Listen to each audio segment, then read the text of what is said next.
Almost everyone, hearing the word Caribbean, pictures the same scene in their head: calm turquoise water, snow-white sand, palm trees right at the shoreline, and a cruise liner somewhere on the horizon. It's the image of a perfect warm paradise, the kind people save up for over years, just to lie on that sand once in their lives and feel like the hero of a commercial. But behind this glossy postcard hides an entirely different sea, one of the most geologically turbulent and unsettling places on the entire planet, where scientists, right now, in these very minutes, are watching the slow death of an enormous living system. And if you think you know everything about the Caribbean just because you once vacationed on its shore, in a few minutes you'll realize how badly you were mistaken. Let's start with what's usually hidden from the vacationer's eye: the depth. Many enclosed seas on Earth are shallow and warm all the way to the bottom, but the Caribbean Sea is built completely differently and is considered one of the deepest seas on our planet. Its area covers about 2,750,000 square kilometers, and its average depth stays around 2,200 meters. But the most interesting thing hides at a single point between Jamaica and Cuba, where the Cayman Trough lies, a true abyss roughly 7,686 meters deep. To make it clearer just how much that is, picture something simple. If you stacked several of the world's tallest skyscrapers on top of each other at the bottom of this trough, not one of them would even peak above the water's surface. At the very bottom, an eternal cold reigns. The temperature is near zero, and yet it's in this icy abyss that scientists have found some of the hottest underwater vents on Earth, the so-called black smokers, at a depth of about 5 kilometers, where water bursts from the planet's interior, heated to hundreds of degrees. So in one and the same place, almost freezing water and boiling jets from the depths of the Earth converge, and all of it is hidden beneath that very same gentle turquoise across which tourist catamarans drift. Now let's talk about the character of this sea, because its temperament is genuinely fierce. While northern seas frighten people with short, vicious waves, the Caribbean is famous for a far more menacing phenomenon: hurricanes. The season for these storms stretches roughly from the 1st of June to the 30th of November, and the fuel for them is that very same warm water, heated to 27 or 28 degrees. It works in a way that's both simple and terrifying. The heated sea releases a colossal amount of heat and vapor into the air. The storm spins up more and more powerfully, turns into a hurricane, and the storm surge can flood entire coastal cities, with all their streets and houses, in just a few hours. The result is a paradox that's rarely considered on the beach. A beautiful and safe resort lives for exactly half the year under the threat of a force that no power can stop, one you can only flee from in advance. There's another important feature that completely changes how this sea should be understood. Many enclosed bodies of water resemble a dead end, a sealed pocket cut off from the great ocean, but the Caribbean Sea is the complete opposite. It's a genuine crossroads. Scientists often call it the American Mediterranean because it's connected to the Atlantic Ocean by numerous straits between the islands and feeds one of the planet's main warm conveyor belts. It's from here that warm waters flow into the famous Gulf Stream, the very current that warms all of the North Atlantic and makes Europe's climate mild and livable. So it's not a sleepy bay on the edge of the map, but a hub on which the weather over vast stretches of the globe depends. But the most astonishing thing about this sea is its origin, and here we won't need legends, because the real story sounds more fantastical than any myth. According to the main scientific account, the plate on which the Caribbean Sea lies was not born here at all. Tens of millions of years ago, it arose as a huge volcanic plateau in an entirely different ocean, in the Pacific, presumably over the scorching Galapagos hotspot. Then comes the slow but grand movement of the continents. As the Atlantic Ocean opened up, North and South America crept westward, and the thick, heavy volcanic plateau got squeezed between them. It was too dense to dive down beneath a foreign crust, and so it literally wedged itself between the two continents, overriding the sea floor. Scientists call this ancient mass the Caribbean Large Igneous Province, and in some places its stone crust is 2 to 3 times thicker than ordinary oceanic crust, 15 or 20 kilometers instead of the usual 7. The main surge of volcanism took place roughly between 95 and 88 million years ago. In other words, beneath the gentle resort turquoise lies a fragment of an ancient fiery plateau that traveled here from a completely different ocean. And this sea's connections to the world have also shifted in the most dramatic way. Quite recently, by geological standards, about 3 million years ago, the Isthmus of Panama finally closed up, a thin strip of land that cut the Caribbean Sea off from the Pacific Ocean. This event reshaped currents across the entire planet and launched the Great American Biotic Interchange, when animals could move from one continent to the other for the first time. What today looks like an enclosed warm basin was once an open passage from ocean to ocean, with water flowing freely through it. Rivers and the remarkable thermal regime of this sea complete the picture. The mighty Orinoco and Magdalena rivers carry their waters into the Caribbean Sea, delivering enormous volumes of fresh water and silt, and during the rainy season, the Orinoco's plume stretches for hundreds of kilometers, noticeably freshening the surface of the sea. As for ice, this sea has never known it. The Caribbean almost never cools down or freezes, remaining one of the most consistently warm seas in the world. And here lies the central bitter irony.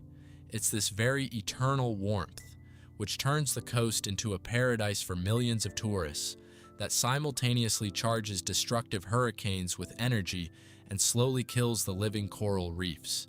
But that drama, unfolding right beneath the transparent water, we'll discuss in detail further on. It might seem that the weather in the Caribbean is set by the sea itself with its warm currents, but in reality the true master of the local climate is the wind. Over this sea, the trade winds reign supreme, steady winds that blow in one direction almost year-round, and they are what bring a phenomenon here that can astonish anyone. Time and again, the so-called Saharan air layer picks up millions of tons of the finest dust above the African desert and carries it across the entire Atlantic Ocean straight to the Caribbean. The scale of this journey is hard to imagine.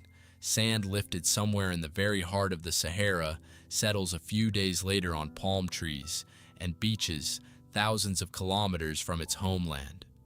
On these days, the sky grows hazy and loses its usual brightness.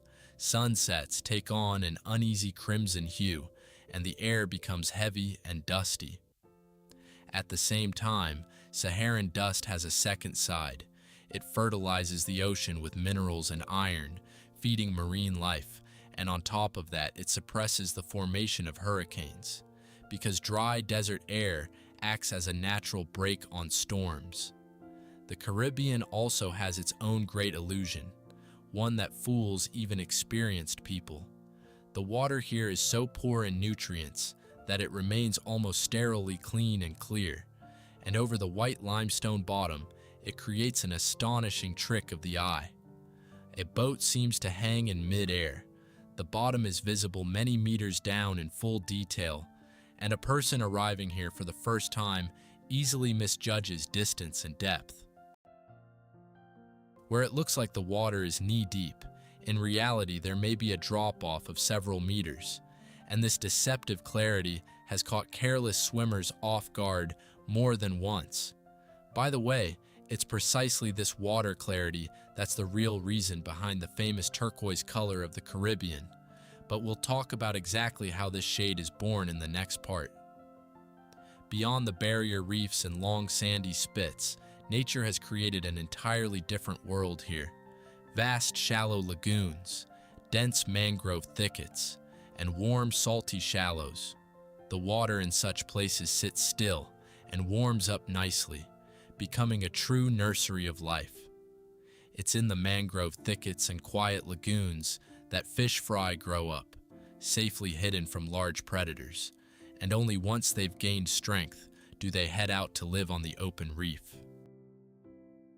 These swampy shores, at first glance unremarkable and uninteresting to tourists, actually function as enormous nurseries, without which the reefs would have emptied out long ago. But the truly menacing side of the Caribbean is hidden in its geology. Along the arc of the Lesser Antilles stretches an entire chain of active volcanoes, and they're hardly dormant.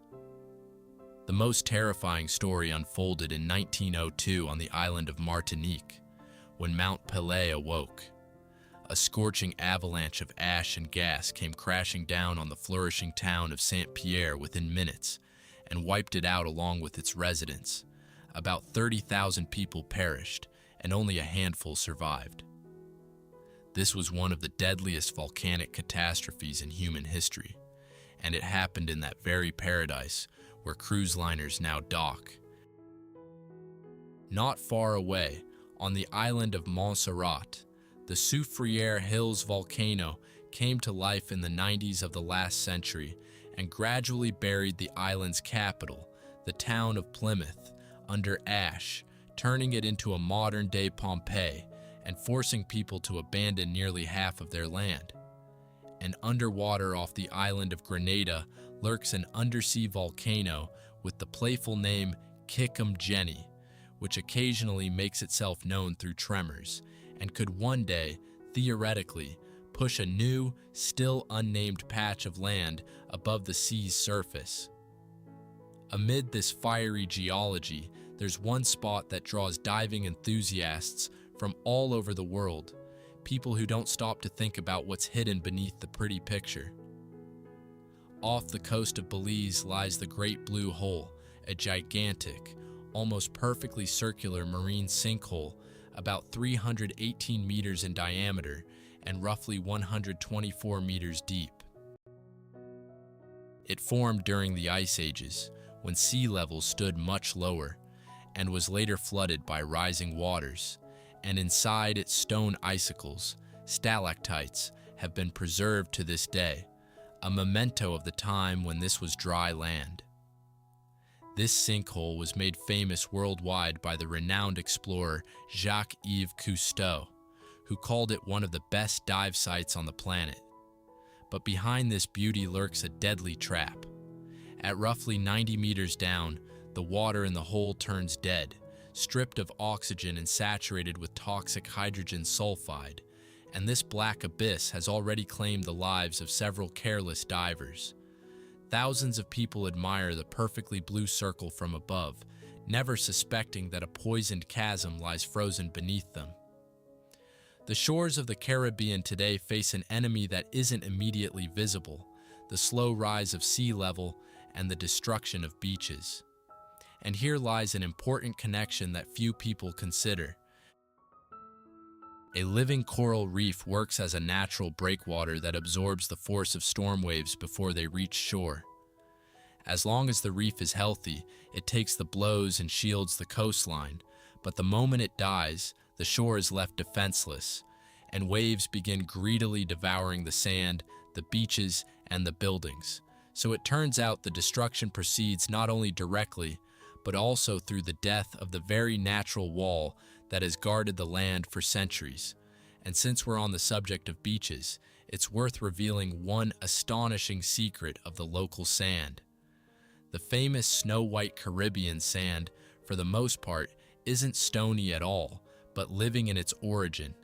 It's ground-up coral and pulverized calcareous skeletons of marine creatures. A huge portion of this sand is produced by colorful parrotfish, which literally gnaw away at corals with their powerful teeth, grind them up inside themselves, and excrete the finest white powder. A single large parrotfish can produce hundreds of kilograms of genuine beach sand in a year. So a person peacefully sunbathing on a perfect Caribbean beach is literally lying on sand created by fish. This sea also holds memories of the past, and its most famous page lies on the seafloor off the coast of Jamaica. There rests Port Royal, the legendary pirate capital, once known as the wickedest city on earth. On June 7th, 1692, a powerful earthquake turned the sandy ground beneath the city into something resembling quicksand, followed by a tsunami wave, and in just a few minutes about 33 acres of buildings went under, along with the streets and the people. Roughly 2,000 perished. This is the real Caribbean Pompeii, swallowed by the sea, and there's one piercing detail to this story. Divers raised a pocket watch from the seabed, its hands frozen forever at the moment of the disaster, roughly 17 minutes before noon. Alongside this tale, live legends of Spanish galleons laden with gold, of pirates and the formidable Henry Morgan, and even more ancient traces preserve the memory of indigenous peoples, the Taíno and the Carib, from whose name the sea itself takes its title.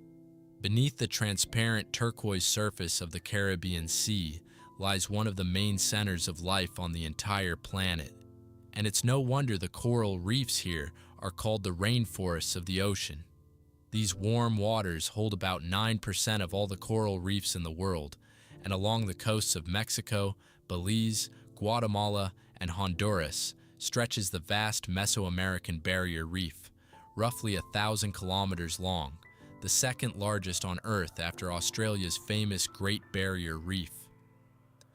Life thrums on these reefs across thousands of species. Colorful fish dart between corals, mollusks tuck into shelters, sea turtles glide by unhurried, and every centimeter here is claimed by some creature. It's a true underwater metropolis, populated more densely than any human city. But next to this seething abundance, there exists a place resembling a fragment of another dead planet. Off the coast of Venezuela lies the Cariaco Basin, one of the largest anoxic marine pits in the world, where below roughly 300 meters there's no oxygen at all. There, in the darkness, there are no fish, no crabs, no algae, only motionless poisoned water, saturated with toxic hydrogen sulfide. Beneath the living, vivid surface, a lifeless abyss is hidden, and that's precisely why scientists love studying it. In the layers of silt at its bottom, as on the pages of a thick book, the history of climate over many thousands of years is recorded, and this chronicle hasn't been disturbed by a single living creature. It's high time to unveil the mystery of the signature Caribbean color that brings people here from all over the world. The local water is so poor in nutrients and tiny floating organisms that it almost never turns cloudy and remains crystal clear. Sunlight passes freely through it, reflects off the white calcareous sand on the bottom, and returns to our eyes as that very radiant turquoise glow. And here's where the sad paradox of this beauty lies. The more transparent and blue the water, the less dissolved life it contains, so the famous Caribbean color is, in part, a sign of an aquatic desert. The calling card of the local shallows has become the Caribbean flamingo, enormous flocks of pink birds that wander through salty lagoons with their beaks dipped into the water. Few people know that what makes them pink isn't nature itself, but a special pigment called carotenoid, which the birds get from tiny crustaceans and algae. It's the same type of dye that colors an ordinary carrot, so flamingos, in a sense, turn pink from their diet. Alongside them live brown pelicans, agile frigate birds, and the comical red-footed boobies that nest on tiny islets. This sea also has its own good-natured giant, the manatee, affectionately called the sea cow. This slow-moving herbivore peacefully grazes the underwater meadows, nibbling on seagrass, and is incapable of harming anyone. Sadly, it's precisely because of this slowness that manatees often perish under the propellers of fast boats, and today they're listed as endangered.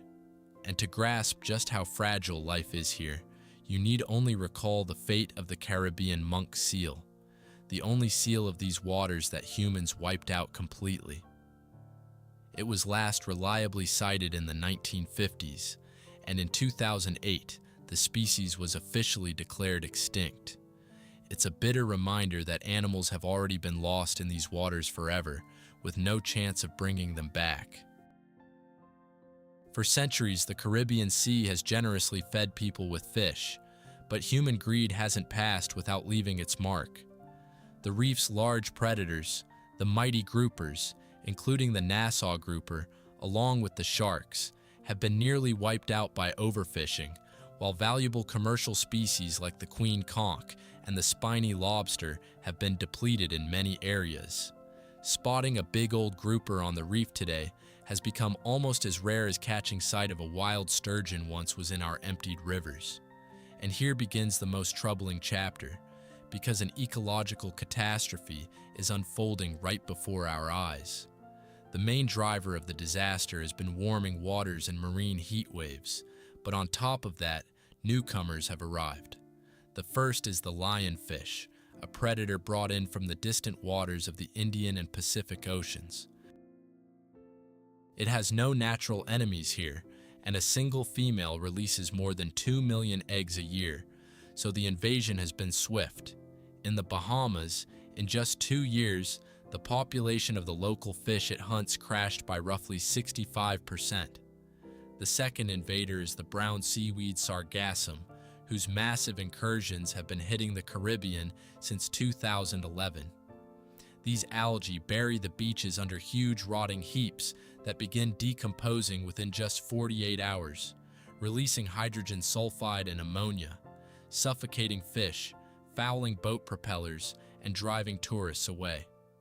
And the third enemy is invisible, which makes it especially dangerous: stony coral tissue loss disease, first spotted off the coast of Florida in 2014. It has spread across the Caribbean at an alarming rate, reducing live coral cover by 30 to 60%, and it has traveled hundreds of kilometers along the Mesoamerican reef in a matter of mere months. This drama has two sides, a daytime side and a nighttime side. By day, coral bleaching is happening here. In 2023, a record heat wave with temperatures exceeding 38 degrees in places triggered mass bleaching of reefs throughout the Caribbean. The reef literally turns white and becomes a ghostly graveyard of dead stone. But once darkness falls, these same waters can reveal a true wonder: the famous bioluminescent bays, like Mosquito Bay on the island of Vieques in Puerto Rico, one of the brightest in the world. There, microscopic algae make the water flare up with a blue neon glow at every stroke of an oar or sweep of a hand. Yet even this magic is extremely fragile. It's ruined by excess light from shore and dirty runoff. So even that fairy tale glow has become an indicator of the condition of the sea's living system. And still, hope hasn't faded, because the Caribbean has powerful natural allies. Mangrove forests and underwater meadows of seagrass filter the water, dampen the waves, protect the shoreline, and absorb harmful carbon, while the reefs themselves, once the pressure eases, are capable of gradually recovering. Scientists are finding individual heat-resistant corals and creating underwater nurseries where they grow and transplant young colonies, helping the sea heal its wounds. The Caribbean Sea isn't in danger of drying up, but it faces a different threat: losing the very thing that makes it the Caribbean, because if warming continues at the current pace, by mid-century a significant share of the corals here could die off, and the vibrant living reef will turn into ruins draped in dull algae. So the Caribbean Sea is by no means some postcard resort from the cover of a travel brochure. It's a self-contained, ancient, and deeply temperamental living organism, with fiery geology, devastating hurricanes, and the richest, but rapidly vanishing, life. Its seabed conceals sunken pirate cities and Spanish galleons laden with gold. and its reefs are entire underwater megacities that are right now fighting desperately for survival. We're used to looking at the map and seeing just a bright blue patch, but behind that deceptive simplicity lie a turbulent history and the most intricate processes, ones that may either endure or perish before our very eyes. If this story has made you look at a familiar sea in a new light, hit like, write in the comments which body of water you'd like to hear about next, subscribe to the channel, and click the bell so you don't miss new stories. And most importantly, take care of nature, because it's far more fragile than it seems.